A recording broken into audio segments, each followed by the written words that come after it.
Un article que vous devez absolument connaître du décret.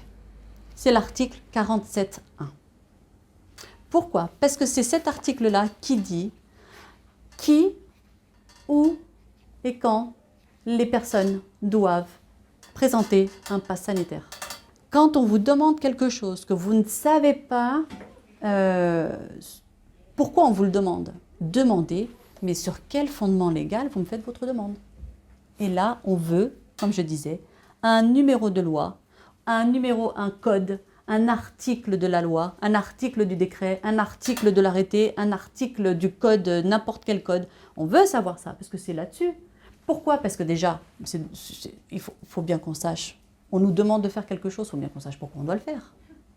Et d'abord, si la personne en face a bien compris, elle est bien sûre de son coup et qu'on est vraiment obligé de montrer patte blanche ou pas. Ça se trouve, elle a mal compris, elle aussi. Puis je peux vous garantir que des établissements qui ont mal compris, il y en a beaucoup. Énormément. Donc, vous prenez cet article-là, c'est l'article 47.1. Et on vous dit que les personnes majeures à compter du 30 septembre et les mineurs, non, les personnes majeures et à compter du 30 septembre, les mineurs âgés d'au moins 12 ans et 2 mois doivent présenter un des documents suivants. On ne parle même pas de passe sanitaire. Ils doivent présenter un des documents suivants. Le résultat d'un examen de dépistage, d'un test ou d'un autotest, un justificatif de statut vaccinal ou un certificat de rétablissement, ou alors une contre-indication. Faites bien la distinction, on voit souvent un amalgame entre passe sanitaire et obligation vaccinale. Ce n'est pas la même chose. Parce que ceux qui sont obligés de se faire vacciner, ils ne peuvent même pas présenter un test. S'ils ne sont pas vaccinés, ils ont beau avoir un test négatif, tant pis pour eux. Ils ne sont pas vaccinés, ils sont suspendus. L'article qui en parle justement sur les contre-indications, c'est l'article 2.4. Et l'article 2.4, il va vous renvoyer vers l'annexe 2 du décret. Donc les annexes, ils se trouvent tout à la fin des décrets. Quand vous cherchez une annexe d'un décret, vous les retrouvez à la fin. Et dans l'annexe, il y a écrit exactement les contre-indications qui sont acceptées pour avoir un certificat de contre-indication. Voilà. Donc quand on revient du coup au 47.1, ça c'est vraiment important et c'est vraiment important. Il faut regarder tous les saufs, les exceptions, etc. Je vous donne un exemple. Les établissements figurant ci-après, ça c'est dans l'article 47.1, pour les activités culturelles, sportives, ludiques ou festives qu'ils accueillent. Donc ce n'est pas toutes les activités ludiques, ce n'est pas toutes les activités sportives, ce n'est pas toutes les activités culturelles. C'est qu'ils accueillent, 2 points. Et là on liste. Ce n'est pas tout, on liste. Donc on liste les salles d'audition, de conférences, de projections, de réunions, les chapiteaux. Et là on liste. Et ça donne les établissements d'enseignement artistique, les établissements d'enseignement de la danse, les établissements d'enseignement public de la musique, de la danse et de l'art dramatique, et ceux de l'enseignement artistique relevant du spectacle vivant et des arts plastiques. Donc eux sont soumis au pass sanitaire, à l'exception. À l'exception. Et du coup, on zappe à l'exception. Ah ben voilà, mon enfant fait de la danse, moi je fais de la musique. Je fais du spectacle vivant et des arts plastiques, et ben j'ai besoin du pass sanitaire. Ben non, parce que peut-être que vous faites partie de l'exception. Donc c'est qui l'exception?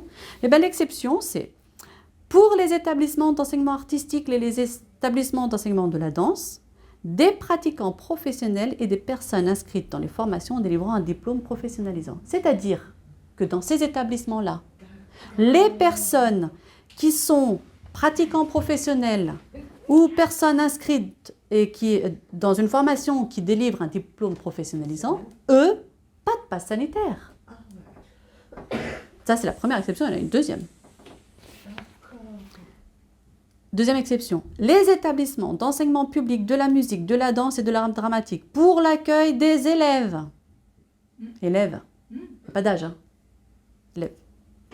Recevant un enseignement initial, quel que soit le cycle, ou inscrit dans une formation préparant à l'enseignement supérieur.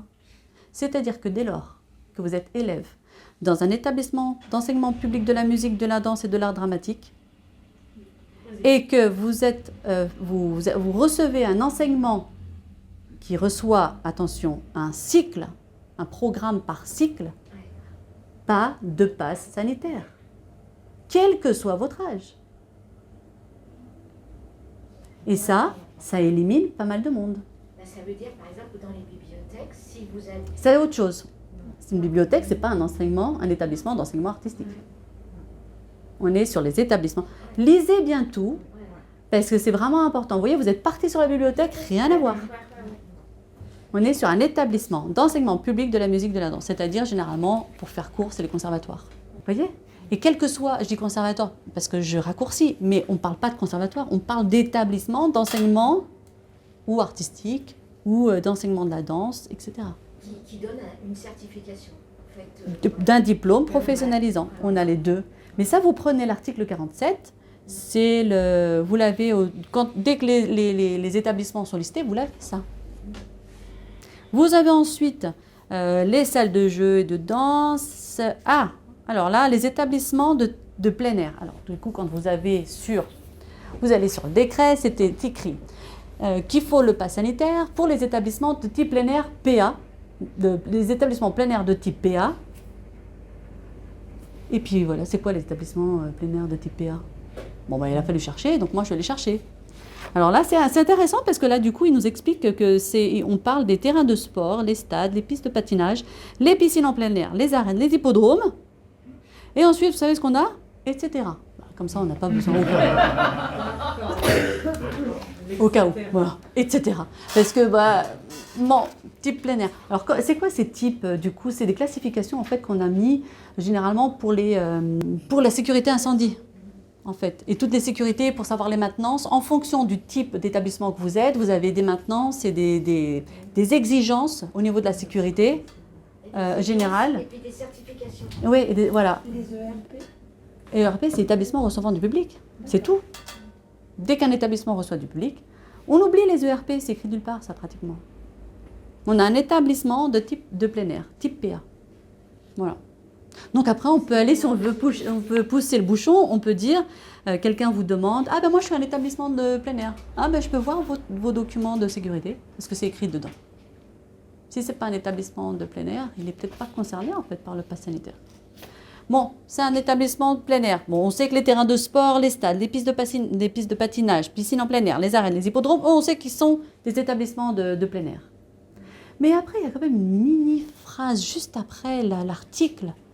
Après cette disposition, c'est écrit « dont l'accès fait habituellement l'objet d'un contrôle ». Et ça, ça change tout. Parce qu'un terrain de sport qui ne fait pas l'objet habituellement d'un contrôle, pour y accéder, pas de passe sanitaire. C'est aussi simple que ça. Alors après, on peut se demander, c'est quoi un contrôle ? Alors là, c'est quoi un contrôle ? C'est là où c'est un petit peu litigieux. Parce que j'ai discuté avec plusieurs personnes et en fonction de l'interprétation, on ne va pas avoir tout à fait la même interprétation. Je suis même allée jusqu'à appeler des personnes assez bien placées pour leur demander mais qu'est-ce qu'on entend par contrôle ? Le contrôle, c'est quand il y a quelqu'un qui d'habitude est à l'entrée et qui contrôle que vous avez le droit d'accéder à cet établissement. Bon, alors moi je dis, votre enfant fait de la gymnastique dans un gymnase. Non, là on est sur le type de type couvert. Alors, votre enfant joue au foot dans un terrain de foot. Voilà. C'est un établissement de plein air. Est-ce qu'il fait habituellement l'objet d'un contrôle pour y accéder ? Non. Donc, pas de passe sanitaire. Alors, on m'a rétorqué, oui, mais on sait du coup, il n'y a que les licenciés, ceux qui ont une licence, qui peuvent accéder après au terrain. Donc, on peut les contrôler par la licence. Non. La licence ne sert pas à contrôler, la licence sert à avoir déjà une assurance pour le sport et sert à pouvoir avoir un nom quelque part pour pouvoir être inscrit dans une compétition quand on le souhaite. Et puis à payer, en l'occurrence, une petite cotisation d'inscription. Voilà. Est-ce que ça fait l'objet de contrôle ? Est-ce que quand vous emmenez votre enfant habituellement, on vous dit « vous êtes qui vous ?» Non. Est-ce qu'on vous contrôle à l'accès à cette... Non. Donc pas de passe sanitaire, ni pour l'enfant, ni pour le parent. Ça devrait être assez simple à comprendre, sauf que tout le monde ne comprend pas, et surtout, beaucoup veulent faire du zèle. Donc, moi, l'explication qu'on m'a donnée, elle est pas mal. Donc, c'est ironique. On m'a dit, alors du coup, le contrôle, en fait, c'est en fonction des personnes qui ont une licence. Donc, ils ont une licence. Le contrôle est fait par la licence. Je dis d'accord. Donc, quelqu'un qui veut faire son jogging. Moi, je vais faire mon jogging. Je suis pas très à l'aise dans la forêt parce que, voilà, j'ai toujours peur qu'on vienne m'attaquer ou j'en sais rien. Je préfère courir autour du stade. Voilà, je sais qu'il y a du monde, je veux courir autour du stade. J'ai besoin du pass sanitaire ou pas? Non. Ben non. M'a-t-on dit? Le même qui m'a dit qu'on contrôlait les licences, le même m'a dit, ben non, si vous y allez toute seule, pas de passe. Je dis, mais pourtant, j'ai bien accédé au terrain de foot. Oui, oui, mais c'est bien écrit dans l'article dont l'accès fait l'objet habituellement d'un contrôle. J'ai bien accédé. On parle bien d'accéder à un établissement, pas de faire un sport. On parle d'accès. On ne parle pas ceux qui veulent jouer dans un club. On parle d'accès. On a la même chose, exactement la même disposition pour les établissements couverts de type X. Là, la liste est exhaustive. On a les salles omnisports, les salles d'éducation physique et sportive, les salles sportives spécialisées, les patinoires, les manèges, les piscines couvertes transformables et mixtes et les salles polyvalentes. Alors là, on est vraiment dans le détail. À dominante sportive, dont l'aire d'activité est inférieure à 1200 m² et la hauteur sous plafond supérieure ou égale à 6,50 m. Là, pour le coup, on est très... Voilà. On a listé quels sont les établissements de type X couverts. Et pareil, il y a la petite phrase après. Dont l'accès fait l'objet habituellement d'un contrôle. Donc, quand ma fille fait de la gymnastique dans un établissement, dans un gymnase, et qu'on me demande de passe sanitaire pour la déposer, ben non. Ben non, parce que d'habitude, on ne vient pas me contrôler pour déposer mon enfant. Donc, si d'habitude, on ne me contrôle pas, il vient d'où ce contrôle? Vous avez décidé, là, comme ça, du jour au lendemain, qu'il fallait contrôler. Ben non. Un gymnase, on ne contrôle pas. Oui, mais il y a un gardien. Oui, mais le gardien, il n'est pas là pour contrôler les personnes qui rentrent. Il est là pour contrôler qu'il n'y ait pas de soucis, qu'il n'y ait pas de détérioration, de venir changer l'ampoule quand c'est nécessaire, de vérifier que les choses se passent bien, etc. Mais en aucun cas, le gardien n'est là pour contrôler l'accès à l'établissement. Non. Donc, quand vous avez... On va parler des bibliothèques, tiens. Et les musées aussi, parce que c'est important, les musées et salles destinées à recevoir des expositions, vocation culturelle et en caractère temporaire type Y. Donc là, pas sanitaire. Mais après, il y a sauf. Voilà, c'est le sauf. Il y a un sauf. Il ne faut pas le zapper, ce sauf. Il a 4 lettres. Mais ça change tout. Parce que les personnes qui accèdent pour des motifs professionnels ou à des fins de recherche au musée et à ces salles-là d'exposition, pas de passe sanitaire. Et on a la même chose pour les bibliothèques. Les bibliothèques et centres de documentation, passe sanitaire, à l'exception, là ils ont mis à l'exception, d'une part, donc des bibliothèques universitaires et des bibliothèques spécialisées, et sauf pour les expositions et événements culturels qu'elles accueillent. Ça veut dire que les expositions et événements culturels qu'elles accueillent, qui sont donc pas de passe sanitaire, puisqu'il y avait sauf. Et la Bibliothèque nationale de France, la Bibliothèque publique d'information, et d'autre part, des personnes accédant à ces établissements pour des motifs professionnels ou à des fins de recherche. Je pense aux ATSEM, aux nounous qui veulent aller à la bibliothèque. C'est bien pour des motifs professionnels qu'elles vont à la bibliothèque, non? Oui. Bon, bah alors, pourquoi il faudrait un pass sanitaire? Non. Ah non. Mais tout ça, c'est écrit sur Légifrance. Article 47.1 du décret.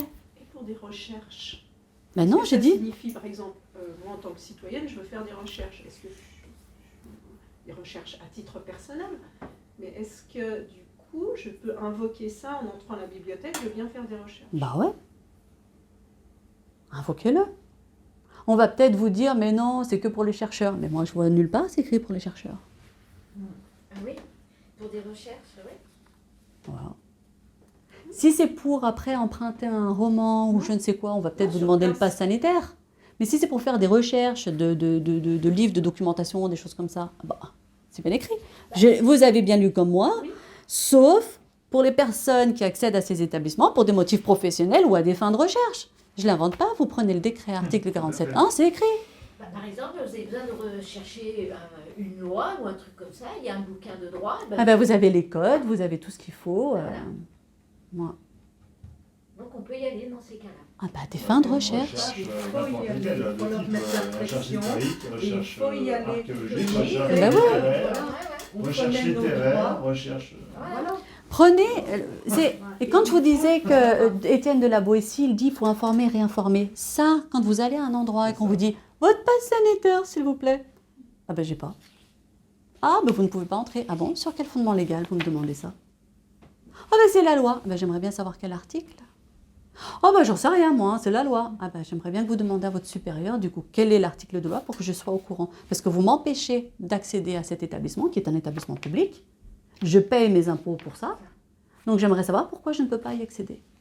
Parce que moi, dans les textes, vous pouvez le dire, enchaîné. Ou vous attendez de savoir, du coup, sur quel argument on vient vous chercher, ou alors vous enchaînez direct. Parce que moi, quand je regarde le décret du 1er juin, qui a été modifié par les nombreux décrets à la suite, vous n'allez pas sortir tous les décrets, hein. C'est toujours le décret du 1er juin modifié par les nombreux décrets suivants. C'est écrit dans l'article 47.1. Alors moi, je n'ai pas la lettre, mais il y a des lettres. Vous regarderez sur la lettre F que du coup, je peux y accéder pour des motifs professionnels ou des fins de recherche. Quand on est écrivain, on est bien professionnel. Non? Voilà. Et quand on est particulier, on peut faire des recherches. Et quand on est particulier, on peut faire des recherches. Alors nous, au niveau du collectif, on a contacté certaines bibliothèques et ils nous ont parlé d'un protocole commun à toutes les bibliothèques où c'était spécifié s'ils devaient demander le pass sanitaire ou pas. Apparemment, ce protocole viendrait aussi du préfet et du fait que dans ce protocole, c'était indiqué pass sanitaire, ils appliquaient le pass sanitaire. Oui, mais je ne vous ai pas dit tout à l'heure qu'un arrêté, c'était en dessous de la loi. Donc, il y a un problème. Il n'est pas conforme au texte des normes supérieures. Donc, et un protocole, c'est rien du tout. Il n'est même pas dans la hiérarchie des normes, d'ailleurs. Je pensais à l'arrêté préfectoral, mais non. Un protocole, vous voyez la pyramide? Il n'y est pas. Il n'y a pas de protocole dedans. Il n'y a aucune valeur juridique. Donc, moi, j'ai un décret qui me dit je peux rentrer. Vous me parlez d'un protocole où je peux... non. Ensuite, vous avez deux choix. On vous insiste, on vous dit non, vous rentrez pas, vous rentrez pas, vous rentrez pas. Bon. Vous pouvez aller porter plainte à la gendarmerie ou à la police pour dire on m'a refusé l'accès alors que j'avais droit. Tout à fait. Ou vous portez directement plainte auprès du procureur de la République, on m'a refusé l'accès alors que j'avais droit. Ou on peut faire les deux. Et vous pouvez faire. Généralement, du coup, la gendarmerie et la police sont censés saisir le procureur, mais du coup, faites l'un, faites l'autre, faites les deux. Ou vous pouvez m'appeler la police, dire écoutez, moi je suis à la bibliothèque, je veux rentrer pour telle raison, on ne me laisse pas rentrer. Dans le décret, c'est précisé que je peux pour telle raison. Mais voilà. Et les policiers ou le gendarme, il sera obligé d'appliquer la loi ou le décret. Mais certainement pas le protocole. Donc maintenant, du coup, après le policier, s'il dit non, vous rentrez pas, madame, là, vous lui demandez son numéro, hein, son numéro d'identification, pour rajouter après dans votre plainte. Ou alors, vous considérez que la personne, elle était sympa, et qu'elle va réfléchir, et qu'elle vous a dit non parce qu'elle était embêtée de vous laisser passer, et vous revenez une autre fois. Parce que comme dit Étienne de la Boétie, on informe et on réinforme.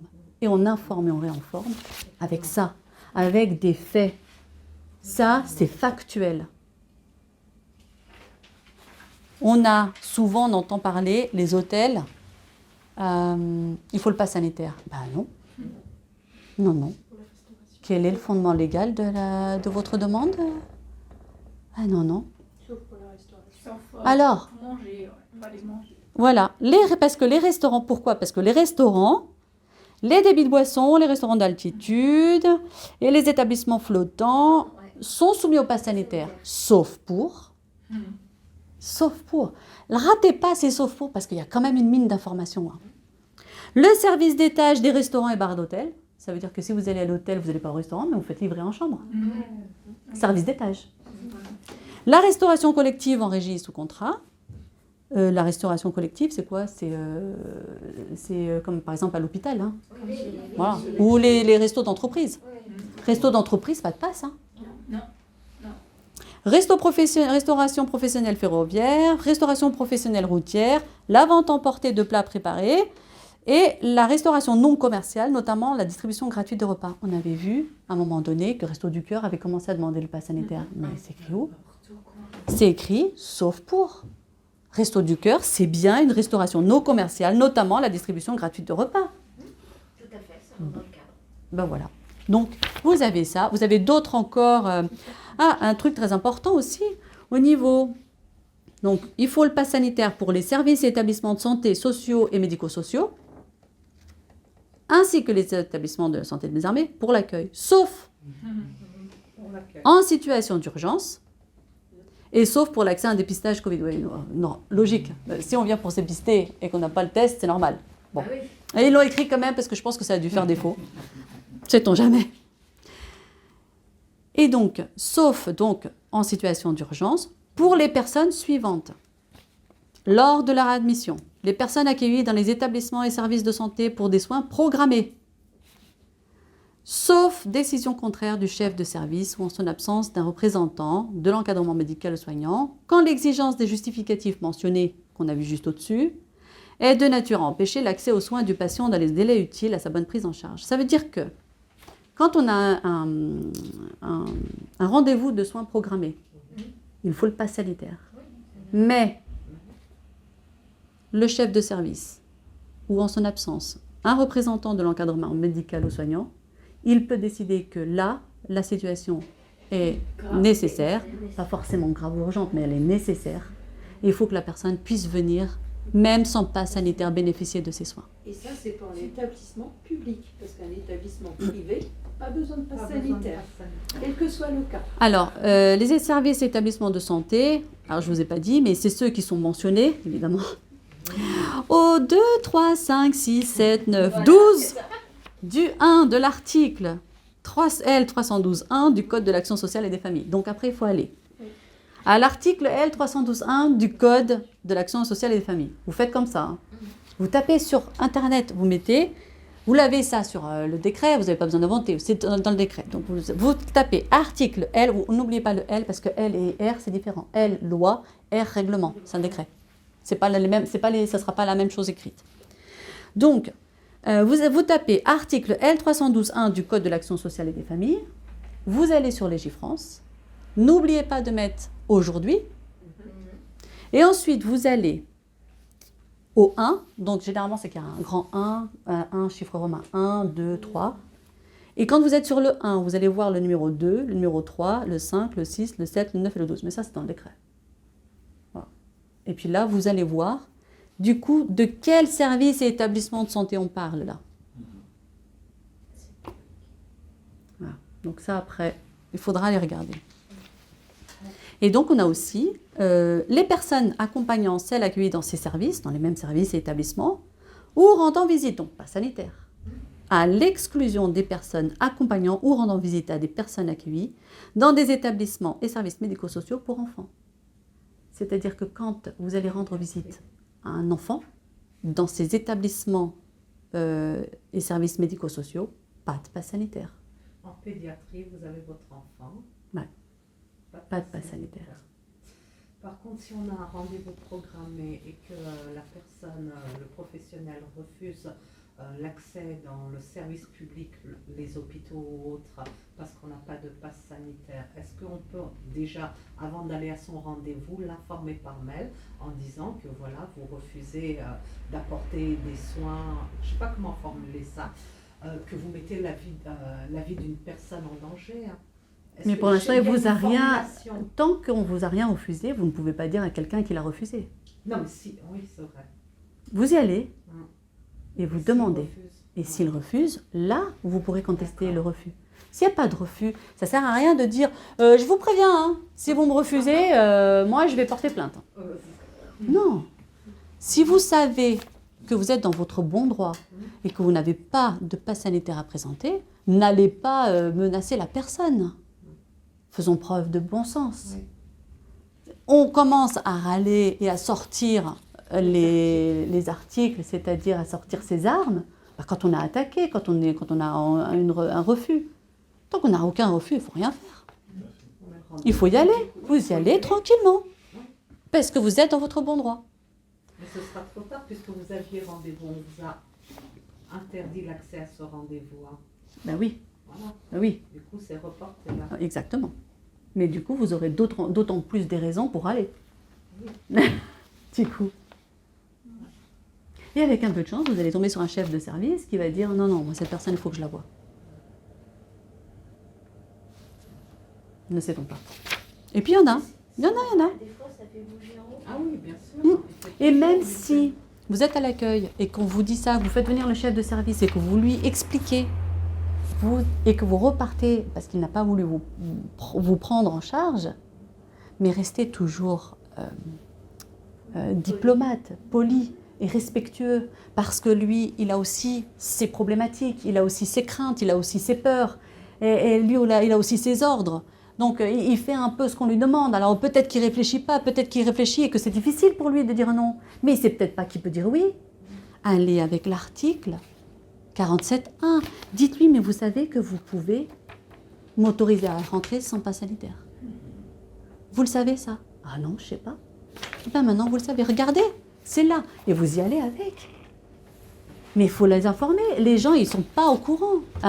Tous les établissements scolaires qui vous demandent un justificatif de statut vaccinal, un certificat de rétablissement ou un test quelconque, un test négatif, ou un test ou un examen, et qu'il n'y est pas soumis, il n'y a pas le droit, il risque 1 an d'emprisonnement et 45 000 € d'amende. Ça, c'est l'article 1er de la loi du 31 mai, à son point F. Donc, là, ce que je vous donne, c'est... Là, on est dans un régime juridique d'exception. On n'est pas dans le droit commun. Okay? Donc, on est dans un régime... Donc, tout ce que je vous donne là, ce sont les textes qui sont en vigueur pendant notre régime juridique d'exception. Parce qu'après, imaginons, vous avez... par exemple, on va prendre des compétitions. Il y a écrit...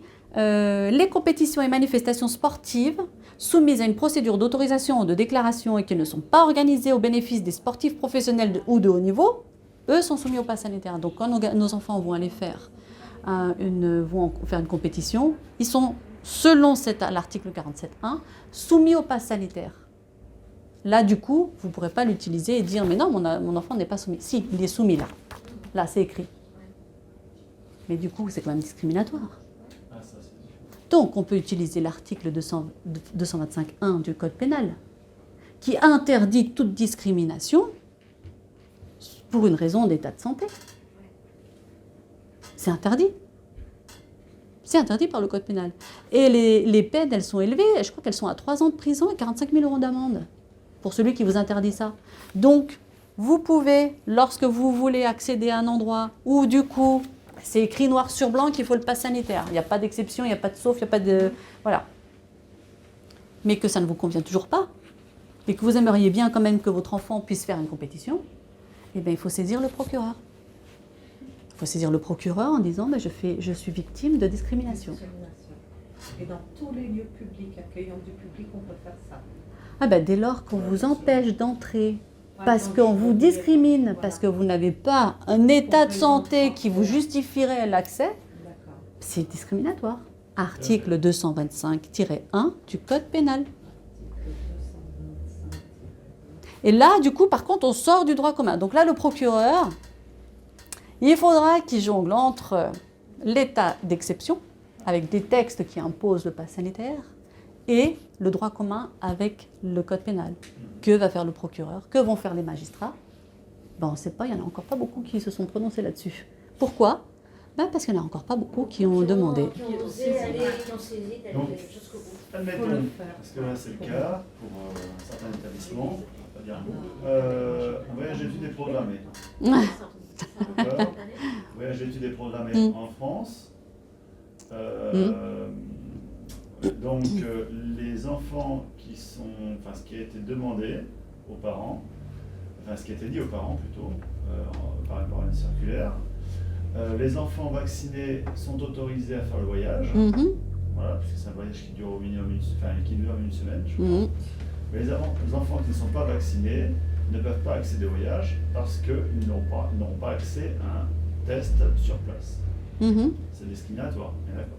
Non seulement c'est discriminatoire, mais c'est même pas écrit dans les textes. Exactement. C'est écrit où? Non, il n'y a rien là-dessus. C'est écrit où que les enfants, quand ils font une sortie scolaire, où est-ce que c'est écrit qu'il faut qu'ils soient vaccinés? Que je sache, les seules personnes qui ont obligation d'être vaccinées aujourd'hui, ce sont les personnes qui sont listées à l'article 12 de la loi du 5 août. C'est tout. Et dedans, il n'y a à aucun moment, c'est écrit à aucun endroit, que les enfants doivent être vaccinés. Donc, non seulement c'est discriminatoire, mais ça, discriminatoire du coup dans le droit commun, mais c'est illégal par rapport au droit d'exception. Le droit d'exception ne permet pas d'exiger une vaccination à un enfant. Donc, c'est illégalité totale. 1 an d'emprisonnement, 45 000 € d'amende pour l'établissement. Et 1 an d'emprisonnement pour le responsable de l'établissement. C'est ce qu'il encourt. Et ça, c'est pas moi qui le dis, c'est l'article 1er, point F, du 2, je crois, du grand 2, de la loi du 5 août, qui a modifié la loi du 31 mai. Donc vous retrouverez cette disposition dans la loi du 31 mai, il suffit de ressortir ça. Et alors là, du coup, le procureur, il est saisi, il ne pourra pas faire autrement.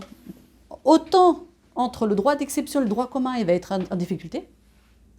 Autant droit d'exception et droit d'exception, il aura juste à appliquer les textes. Les textes ne précisent à aucun moment qu'il faut être vacciné pour faire ce voyage. Voilà. Et pour accéder à des musées, aux bibliothèques, etc. Pendant le voyage. Pendant le voyage. Il faudra ou faire un test, s'il est encore en vigueur, parce que c'est pas pour maintenant, c'est pour quand? C'est pour. Février-mars? Oui, voilà. Ils ont une boule de cristal pour savoir qu'en février-mars, il faudra encore des tests pour aller au musée ou Parce que pour l'instant, personne ne le sait. S'ils le savent, j'aimerais bien savoir comment ils le savent. Est-ce qu'il y a un rapport qui précise ça? Ou est-ce que du coup, on nous fait marcher et qu'on nous dit que c'est seulement au cas où, mais en fait, on a déjà une boule de cristal nouvelle technologie. Toutes les personnes qui demandent un pass sanitaire, que ce soit un certificat de statut vaccinal, que ce soit pour accéder, que ce soit un test ou que ce soit un certificat de rétablissement, il encourt 1 an d'emprisonnement et 45 000 € d'amende. Puis c'est tout. Et ce n'est pas l'article 225.1 du Code pénal qui le dit, c'est l'article 1er de la loi du 31 mai. Donc ils sont hors sujet. Et ils ne savent même pas si ça sera encore demandé, même si les tests même seront demandés en mars. Puisque personne ne sait, puisque c'est en fonction des chiffres, n'est-ce pas? Tout à fait. Donc, voilà. Donc c'est complètement illégal. Mais alors complètement. Et ça, il ne faut surtout pas laisser passer ça. Parce que pour le coup, c'est hyper facile de faire valoir ces droits-là. Voilà. Le présent article, donc tout l'article 47.1, n'est pas applicable aux groupes scolaires et périscolaires pour l'accès aux établissements et lieux où se déroulent leurs activités habituelles. Ah, il y a les activités habituelles. Ah, du coup, est-ce qu'un voyage scolaire, c'est une activité habituelle? Ça peut changer d'ici mars. On peut juste enlever pour l'accès aux établissements et lieux où se déroulent leurs activités. Point. Si on enlève habituel, si en mars, il n'y a plus habituel, il n'y a même pas besoin de pass sanitaire pour personne. Voilà. Parce que peut-être qu'ils ont un fondement qu'on n'est pas au courant. Ça peut arriver. Moi, ça m'arrive souvent. Quand on me demande quelque chose et que j'arrive pas à trouver où j'ai un doute de sur quoi la personne elle se fonde pour me faire sa demande, je demande. Mais sur quel fondement vous me faites votre demande? Moi, je ne sais pas tout. Donc, s'il me dit c'est la loi, non. Alors là, non, il me faut aller plus loin. C'est-à-dire la loi. Donc, après. Quelle loi, etc. Voilà. Parce qu'on m'interdit d'entrer dans un endroit que je paye mes impôts. Bien sûr. C'est un endroit public. Pourquoi est-ce qu'on m'interdirait? Il faut une bonne raison. Et on ne peut pas, personne ne peut décider, quel que soit son poste, quel que soit son statut, peu importe. Personne ne peut vous demander quelque chose si ce n'était pas prévu par les textes d'abord. Pas prévu, on ne peut pas demander. Il faut vraiment que... et tout ça, le faire dans la bienveillance, parce que celui qui est en face, il ne le sait pas. J'ai eu l'occasion, très très très souvent, de réexpliquer et expliquer, ok, je vois que vous avez demandé le pass sanitaire, mais sur quel fondement légal vous le demandez? Ah c'est la loi. Non, faut me dire un petit peu plus quand même. Et on a réussi à revenir, enfin des établissements qui n'étaient pas du tout enclins à faire du zèle ou à demander parce qu'elles le faisaient, parce qu'elles pensaient qu'elles devaient le faire, elles ont arrêté de demander le pass sanitaire parce qu'elles ont compris qu'elles n'avaient pas le droit de le demander. Pas besoin et pas le droit en plus. Parce que si elles le font, elles encourent 1 an d'emprisonnement et 45 000 € d'amende. En plus. Donc n'ouvrez pas trop grand les parapluies, parce que le parapluie, il peut avoir des grands trous si vous demandez le pass sanitaire et que vous n'y êtes pas soumis. Donc ça, voilà, c'est vraiment... Et tout ça, vraiment, j'insiste, dans la bienveillance, parce que les gens ne savent pas forcément, vous, avant de venir, pourtant vous êtes déjà dans... Vous informez déjà, et pourtant vous n'étiez pas au courant de tout ça. Et pourtant vous étiez déjà informés. Alors imaginez ceux qui ne cherchent pas à être informés, ou ceux qui cherchent, mais qui cherchent au mauvais endroit. Donc il faut leur expliquer. Mais est-ce que vous savez que... Si, j'ai le droit. Alors il y en a qui sont bornés, si, j'ai le droit. Non, alors je vais vous montrer. Et comme ça, on peut avoir des discussions. Et même si on n'accepte pas, si on a pu informer cette personne, c'est énorme. C'est vraiment énorme. Informons, réinformons. Et informons pas avec oui, il y a je ne sais pas quoi et je ne sais pas quoi. Vrai, faux, peut-être. Après, chacun est libre de faire son opinion sur ce qu'il veut. Mais quand on vient informer des gens sur nos droits, on reste factuel. Voilà, je crois que j'ai... Question-réponse, là déjà, j'ai répondu à pas mal de réponses. Merci. Mais de rien. Maintenant, on a des questions. Alors, vous avez répondu à pas mal de questions dans votre introduction. En tout cas, les questions qu'on avait reçues en extérieur. Il y en a d'autres. Est-ce que vous avez des questions? Port du masque obligatoire, est-ce qu'il est spécifié sous le nez ou au-dessus du nez? Est-ce qu'il y a un texte par rapport à ça? Alors, le port de masque est imposé à l'article 1er du décret. Il est imposé pour les écoles, les établissements scolaires et autres artistiques à l'article 36 du décret. Quand je regarde, quand je visualise ces articles-là, il ne me semble pas que ce soit écrit quelque part de comment positionner le masque. Il faudrait vérifier. Après, est-ce qu'il y a des circulaires qui précisent comment positionner le masque? C'est possible. Parce que je rappelle, on a une loi qui est générale, un décret qui vient apporter des précisions, qui donne le mode opérationnel de la loi. Et ensuite, on a des arrêtés ou des circulaires qui rentrent vraiment dans le détail. Et je ne saurais pas dire s'il y a une circulaire. Donc, ce qui est intéressant de savoir, pour cette question, elle est très intéressante, demandez à l'établissement, si c'est un établissement scolaire qui insiste à positionner le masque d'une certaine manière et pas d'une autre, sous quel fondement légal vous demandez à positionner le masque de telle manière. Et s'il n'y a pas de fondement légal, alors ils sont dans l'illégalité. Mais je pense qu'il doit y avoir peut-être une circulaire. À voir. Donc on va vous dire, il faudra de toute manière que les directeurs des écoles, je pense qu'ils ne sauront même pas, qui demandent au ministère de l'Éducation nationale. C'est eux ou au rectorat.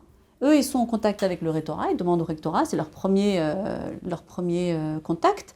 Et le rectorat, lui, il se chargera d'aller demander directement au ministère de l'Éducation nationale comment est-ce qu'on peut imposer de porter le masque d'une telle ou d'une autre manière? Voilà. Après, c'est... Là, je rebondis par rapport à ça, au masque, par rapport à d'autres questions. Et ça revient un petit peu à ce que vous venez juste de dire, c'est au niveau de la prise de décision. Est-ce qu'un directeur de collège, apparemment dans les faits c'est le cas, prend des décisions spécifiques à son collège et n'a pas d'ordre, entre guillemets, ni du rectorat, ni donc c'est lui qui gère son collège comme il l'entend et donc peut imposer le masque à des élèves en extérieur, alors que le collège d'à côté pourrait ne pas l'imposer, enfin le directeur ne pas l'imposer. Est-ce qu'il y a un cadre légal là-dedans ou pas? Ben, bien sûr. On a toujours les mêmes articles, hein, c'est l'article 1er. D'ailleurs, dans l'article 1er, c'est écrit dans un des alinéas du décret. Ouais, c'est celui du décret. C'est écrit que lorsque le masque n'est pas porté, ça veut dire qu'il y a des cas où le masque n'est pas porté. Lorsque le masque n'est pas porté alors qu'il est demandé, il faut prévoir une distance de 2 mètres entre les personnes. Donc, ça veut bien dire qu'il y a des endroits, des moments où on pourrait prévoir de ne pas porter du tout le masque dès lors qu'on est à 2 mètres de distance. Ensuite, on a l'article 36 du décret qui vient préciser, parce qu'au départ, ils n'étaient pas concernés, les écoles. Donc cet article 36, il est venu rajouter une disposition pour imposer le port du masque pour les enfants de 11 ans et plus, notamment dans les écoles. Mais je rappelle que pour le sport, on a quand même le Conseil d'État qui avait dit pas de masque pendant les activités physiques et sportives. Ça veut bien dire qu'il y a deux choses différentes. Physique, moi je considère que marcher est une activité physique, et sportive. Pas de masque, quel qu'en soit le lieu, c'est-à-dire en intérieur ou en extérieur. Peu importe. Et ça force de loi, ça veut dire que cette ordonnance du Conseil d'État, elle précise que pas de masque, quel qu'en soit le lieu, pendant les activités physiques et sportives. Je considère que quand on est à la récré, même si on marche, eh ben on est bien sur une activité physique, donc pas de masque. Et quand on fait du sport en gymnase, quand c'est en EPS par exemple, pas de masque non plus. Parce que quel qu'en soit le lieu, pas de masque. Donc ça, c'est important. Donc ensuite, comment est-ce que le directeur d'école, lui, il est obligé quand même de mettre en application la loi et le décret. Par contre, il n'est pas obligé de mettre en application le protocole. On a un protocole. Je rappelle que le protocole n'a pas de valeur contraignante. C'est le Conseil d'État qui le dit aussi. Et oui, le protocole scolaire n'a pas de valeur contraignante. Je vais vous donner le texte de la jurisprudence du Conseil d'État. Conseil d'État 1er juin 2022, c'est le numéro 45-2502. Vous regarderez dans les points 8 et 9 que le protocole sanitaire est un texte de recommandation que les établissements doivent appliquer au mieux, avec discernement et souplesse, le cas échéant en fonction du contexte et des situations particulières des enfants. Il ne constitue pas une obligation juridique. J'ai fait un copier-coller. Ainsi, il s'applique dans la mesure du possible, sans excès, et en prenant en compte l'intérêt supérieur de l'enfant. D'autre part, les établissements n'ont pas à apprécier de la valeur et de la teneur des certificats médicaux, je suis sûre qu'il y a des questions, qui leur sont présentés, notamment sur le non-port du masque, et doivent s'y conformer. Il apparaît donc clairement que ni les médecins scolaires, ni les établissements ne pourront refuser les certificats ou les désigner comme certificats de complaisance.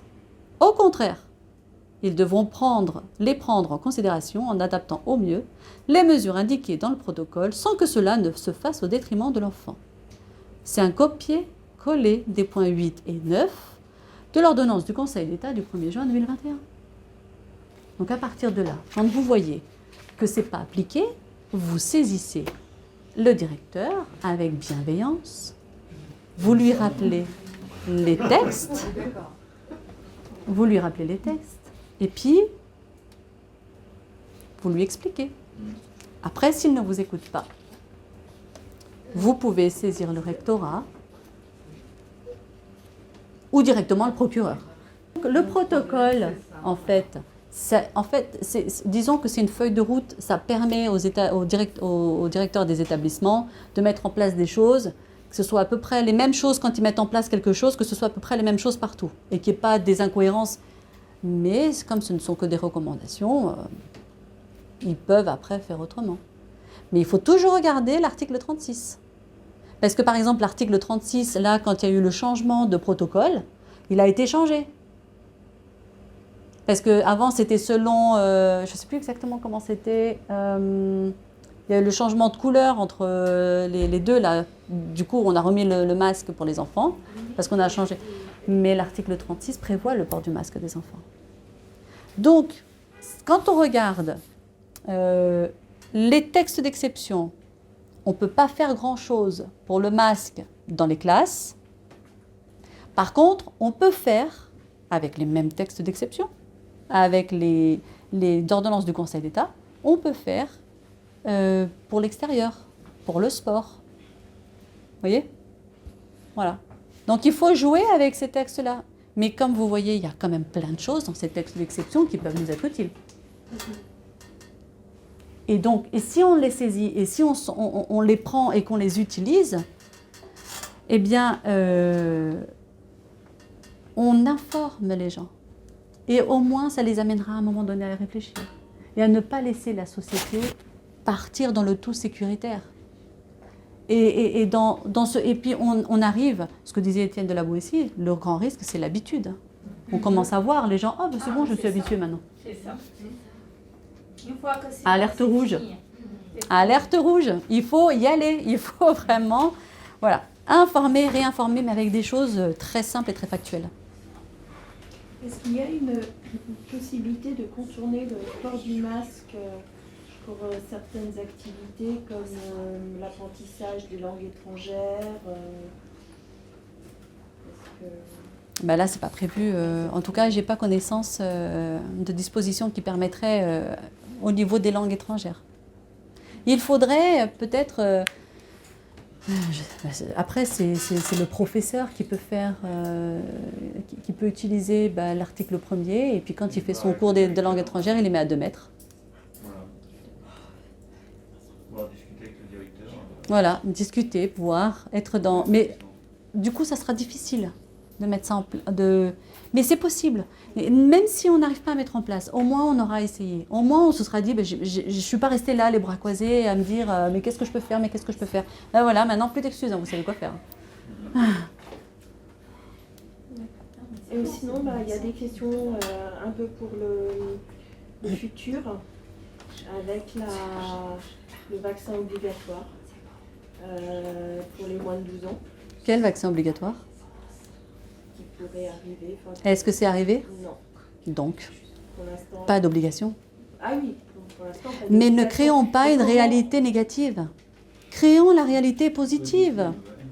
N'allons pas avoir peur de ce qui peut arriver demain, alors qu'aujourd'hui, vous pouvez créer une réalité positive avec ces textes. Déjà aujourd'hui, vous pouvez faire des choses.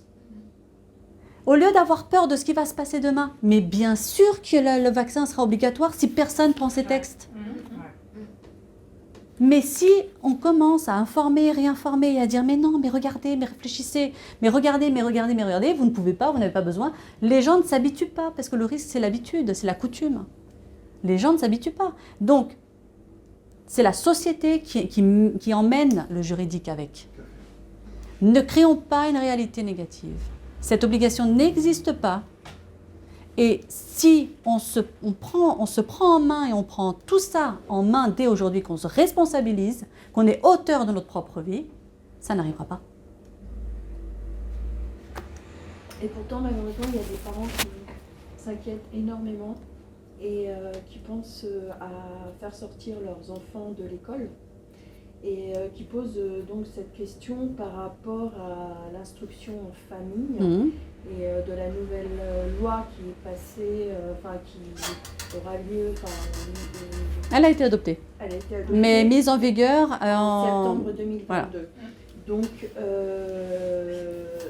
savoir si il y a eu des décrets, savoir s'il y a des décrets au niveau de l'application de ces lois. Je ne sais pas si vous savez. je crois qu'il n'y a pas encore eu les décrets. Pas encore de décret. Euh, L'actuel, si on suit votre raisonnement, n'est pas encore applicable. Alors, il suffit de regarder la loi.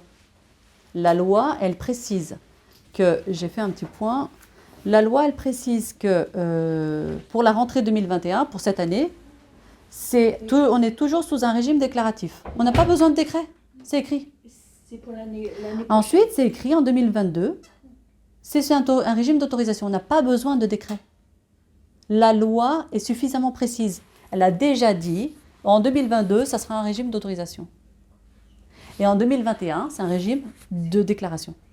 Sauf pour les enfants qui étaient déjà inscrits en 2021 et qui ont eu un contrôle satisfaisant, eux, ils ont encore un régime déclaratif en 2022 et 2023.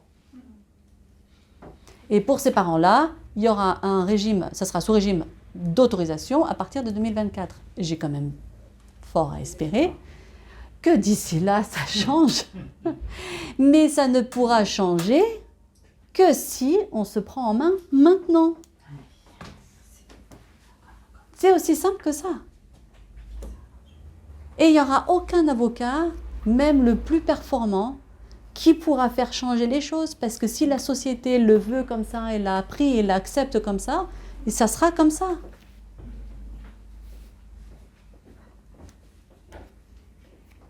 Et il y avait aussi une question portant sur les professeurs, ce qu'ils avaient le droit ou pas de dire aux élèves pendant un cours.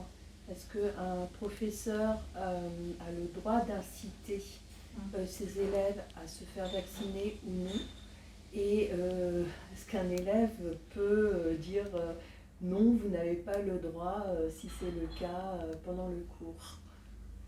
C'est une question de bon sens. C'est quelque chose qui n'existe depuis toujours, non? Les professeurs ont un programme à appliquer et ils n'ont pas à venir amener pendant leur cours leurs propres convictions personnelles. Dire à quelqu'un, un professeur qui dit à son élève qu'il doit se faire vacciner, que c'est bien de se faire vacciner, pour moi, ça revêt la même valeur qu'un professeur qui dirait à un élève qu'il doit avoir telle ou telle religion. C'est une conviction personnelle et rien d'autre. Et que je sache, le professeur, il est là pour présenter un programme, alors il a son expérience qui vient enrichir son programme, qui vient enrichir son enseignement, mais en aucun cas, il doit inciter les élèves ou même dire la vaccination, c'est génial. Parce qu'on est dans l'ordre de quelque chose de très... de la vie privée de la personne. Je me trompe? Non. Et donc là, il peut faire recours au directeur, recteur. Alors là, si un élève, si ça se passe en classe, il faut que le parent, comme d'hab, c'est une question de bon sens, il prend rendez-vous avec le professeur d'abord. Mais écoutez, chacun a ses convictions personnelles. Je pense que vous avez dépassé vos fonctions en incitant ou en indiquant aux enfants, aux élèves, qui en plus peuvent voir le professeur comme quelqu'un qui a la connaissance et la science et la sagesse, et qui peut l'inciter à prendre telle ou telle mesure parce que le professeur lui a fait part de sa conviction personnelle. Et il me semble que vous avez dépassé vos fonctions en faisant ça. Et si ça rentre dans le cadre d'un programme scolaire, je dirais, par exemple au niveau de la SVT, je pense qu'il doit y avoir une partie au niveau des vaccins. Est-ce qu'ils peuvent utiliser Non, ils parlent du vaccin. Quand on parle je sais pas moi, des guerres de religion, on va pas dire moi je suis catholique, je suis content que les croisés ils soient allés faire leur croisade et tuer tout le monde sur leur chemin. Enfin, je veux dire, c'est non. bah, tout ce qui est conviction personnelle doit rester de l'ordre du personnel. On a bien dit conviction personnelle. Je me trompe peut-être, mais il me semble que dans les manuels de citoyenneté qui ont été édités pour j'ai la vu. rentrée scolaire, il me semble qu'il y a quelque chose concernant la vaccination et en disant que ce serait bien que c'est un acte citoyen qui protège les gens autour de soi. Eh bien, il faut attaquer ça. Si c'est le cas. J'avais cru voir un truc comme ça, mais je ne suis pas rentrée dans le détail. Mais si c'est vraiment dans ce sens-là que c'est indiqué, et pas juste en guise d'information de quelque chose qui s'est passé sur le Covid, sur la vaccination pendant le temps de Covid, etc. Si on passe une croyance par le biais d'un manuel scolaire, bah, faut l'attaquer. Là, du coup, il faut prendre un avocat et il faut attaquer, c'est pas possible. Par rapport au gel hydroalcoolique, est-ce qu'il peut y avoir une alternative comme le simple lavage de mains et est-ce qu'un parent peut demander l'arrêt de l'utilisation de ces produits chimiques? Alors, un parent qui demande l'arrêt, je ne pense pas. Parce que comme vous disiez tout à l'heure, le directeur d'établissement a le choix de mettre en place ce qu'il juge nécessaire pour être en conformité avec les textes qu'on lui impose. Donc dire « je veux plus votre gel hydroalcoolique, vous arrêtez », moi je ne me vois pas, je suis directeur d'établissement, je dis ben, « moi je gère mon établissement comme je veux ». Bon. Après, aller voir avec bienveillance le directeur d'établissement et dire bah, écoutez, le gel hydroalcoolique, c'est quand même, en plus là, avec le froid, les enfants ils commencent à avoir des gerçures aux mains, ça commence à être difficile, surtout qu'ils doivent encore en plus se passer du gel hydroalcoolique entre chaque classe. Est-ce que c'est possible que les enfants qui viennent avec un spray d'huile essentielle puissent l'utiliser, qu'ils puissent aller au sanitaire pour se laver les mains? Est-ce qu'il y a une possibilité, ou même si ce n'est pas à chaque fois, mais à plusieurs moments de la journée, éviter le gel hydroalcoolique et préférer avoir une alternative au gel hydroalcoolique? Ça, c'est du bon sens, c'est de la discussion avec son prochain, avec quelqu'un. Il ne faut pas voir les directeurs d'établissement comme des monstres qui viennent appliquer des choses horribles à nos enfants. Ça peut l'être, mais ça peut largement ne pas l'être aussi. Et donc, il faut aller vers ces personnes-là et leur donner, ça se trouve, ils sont tellement dans leur truc qu'ils n'y pensent même pas, en fait. Qu'ils ne voient même pas d'autre solution qu'un gel hydroalcoolique parce qu'au niveau logistique, ils ne sauraient même pas quoi faire.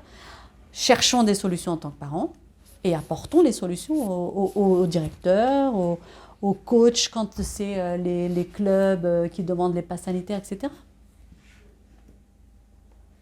Il demande au niveau des crèches si la législation avait changé par rapport à avant et si le pass sanitaire n'est toujours pas demandé pour les parents. Pour les crèches, pour les parents, la législation, mais quelle législation? Après le 15 novembre, d'après ce que j'ai compris. Parce qu'avant apparemment le pass sanitaire n'était pas demandé aux parents qui emmenaient leurs enfants à la crèche. Ouais. Pour savoir si ça c'était toujours en cours ou il aurait pu y avoir une modification. Ah non, mais alors, d'accord, ok. Mais alors, pour les crèches, il n'y a jamais eu d'obligation de pass sanitaire quelconque, puisque, comme on l'a vu tout à l'heure, on n'a pas regardé tous les articles, toutes les dispositions de l'article 47.1. Mais dans cette disposition-là, il n'y a pas écrit qu'il faut un pass sanitaire pour aller dans une crèche. L'histoire qu'il y a eu autour des crèches, c'était est-ce que les personnels qui travaillent dans une crèche sont soumis à obligation vaccinale ou pas? Ce n'est pas la même chose. Il y a obligation vaccinale, c'est-à-dire que le seul moyen de continuer à travailler, et ce n'est pas pour accéder, c'est pour travailler. Le seul moyen de continuer à travailler, c'est d'être vacciné. Et le pass sanitaire, qui est le seul moyen d'accéder à un établissement, c'est d'avoir ou d'être vacciné, ou d'un test examen négatif, ou un certificat de rétablissement. Ce n'est pas du tout la même chose. Et donc, du coup, dans les crèches, la difficulté, c'était que les auxiliaires de puériculture, par exemple, elles sont soumises à obligation vaccinale par le Code de la santé publique. Elles font partie des professionnels de la santé. Donc, elles sont soumises à l'obligation vaccinale parce qu'elles sont auxiliaires de puériculture. Mais les autres personnels qui ne sont pas auxiliaires de puériculture ne sont pas soumis au pass sanitaire. Et les parents, ça n'a jamais été question, puisque la crèche ne rentre pas dans l'article 47.1 et l'obligation vaccinale, elle n'est que pour les personnes listées à l'article 12 de la loi du 5 août. Alors, d'ailleurs, tiens, j'en profite, la petite entourloupe qu'on a eu le droit avec la loi du 5 août, c'est que la loi, je vous ai dit tout à l'heure que la loi du 5 août est venue modifier la loi du 31 mai. Sauf pour le chapitre 2 de cette loi du 5 août. Le chapitre 2 concerne l'obligation vaccinale. Et en fait, c'est une loi, un chapitre qui est indépendant de tout le reste et qui n'est pas soumis à toutes les lois qui pourraient avoir lieu entre-temps. C'est-à-dire, je vais la refaire, l'obligation vaccinale n'est pas liée à une éventuelle prolongation de la loi du 31 mai ou autre, parce qu'elle est isolée dans cette loi du 5 août. Il n'y a pas de date de fin pour l'obligation vaccinale. Il n'y en a pas. Et ça, on s'est fait beaucoup avoir, et moi aussi, au tout début, quand j'ai lu le décret pour la première fois, quand je l'ai lu, comme le premier chapitre, il parlait de la fin du 15 novembre, donc chapitre 1, l'article 1er modifie la loi du 31 mai, c'était 30 septembre, c'est allé au 15 novembre. Ok, blablabla. Donc on lit tout le décret, le chapitre 1 de la loi du 5 août. Et quand on prend le chapitre 2, vaccination obligatoire, les personnes soumises à obligation vaccinale, blablabla, donc il y a toute la liste. Et nous tous, mais alors je peux vous garantir qu'on est rentrés dans le truc, on était tous restés sur la fin de l'obligation vaccinale au 15 novembre. Mais non, parce qu'il n'y a pas de date dans ce chapitre-là. La date du 15 novembre, elle n'est pas liée à la loi du 5 août, elle est liée au chapitre 1 de la loi du 5 août. Et du coup, cette obligation vaccinale, elle est dehors. Donc, vous ne la trouvez même pas dans la loi du 31 mai. Elle n'est pas venue modifier ce chapitre 2 de la loi du 31 mai. Vous ne la trouverez pas. Les dispositions ne sont que dans la loi du 5 août, pour l'obligation vaccinale. Et l'histoire de la crèche, c'était seulement pour l'obligation vaccinale, pour une certaine partie de son personnel, qui était listé dans le code de la santé publique, parce qu'ils font partie des professionnels de la santé. Mais jamais les parents n'ont été... Et pour l'instant, ils ne sont toujours pas listés à l'article 47.1. Merci beaucoup. Je ne sais pas si vous avez d'autres questions. Non? Vous voulez faire une conclusion? Oui, une conclusion. Une conclusion. Est-ce que déjà je vous ai parlé de tout ce que je voulais vous parler sur les activités physiques, je l'ai dit. Ah oui, sur les activités physiques et sportives, si vous voulez avoir l'ordonnance du Conseil d'État, c'est l'ordonnance du 23 novembre 2020. Ça date, hein. 2020, c'est le numéro 44 59 83, c'est le point 18. Donc si des fois vos enfants font du sport avec un masque à l'intérieur, il y a un problème. Surtout, vous sortez ça et ils sont obligés d'enlever le masque. Donc voilà. Ensuite, oui, il y a beaucoup. Ah oui, alors il y a beaucoup d'actions quand même qui sont faites. Et sur les recours, j'entends souvent oui, mais les recours, ça donne rien. Si, ça donne, parce que les recours, c'est ceux qui ont donné les 2 ordonnances que je vous ai dites sur le certificat médical. S'il n'y avait pas eu un recours, on n'aurait pas ça. Il y a eu, sur les activités physiques et sportives sans masque, quel qu'en soit le lieu, s'il n'y avait pas de recours, il n'y aurait pas ça. Sur le protocole scolaire, pareil, s'il n'y avait pas de recours, on n'aurait toujours pas cette information-là. Donc les recours, c'est pas que ça ne fait rien. Et encore d'autres recours ont fait encore beaucoup de choses. Et je pense quand même que s'il n'y avait pas eu ces recours, aujourd'hui, on serait déjà allé plus loin dans les mesures liberticides. Recherchez autour de vous vraiment au niveau des collectifs qui vous amènent à voir aussi large et puis voir qui c'est qui peut vous apporter du soutien. Surtout, soyez unis et vraiment pour se soutenir, pour tenir. Et je dirais pour terminer, là je termine pour le coup, une chose est sûre, ceux qui luttent ne sont pas sûrs de gagner, mais ceux qui ne luttent pas, ils ont déjà perdu. Voilà.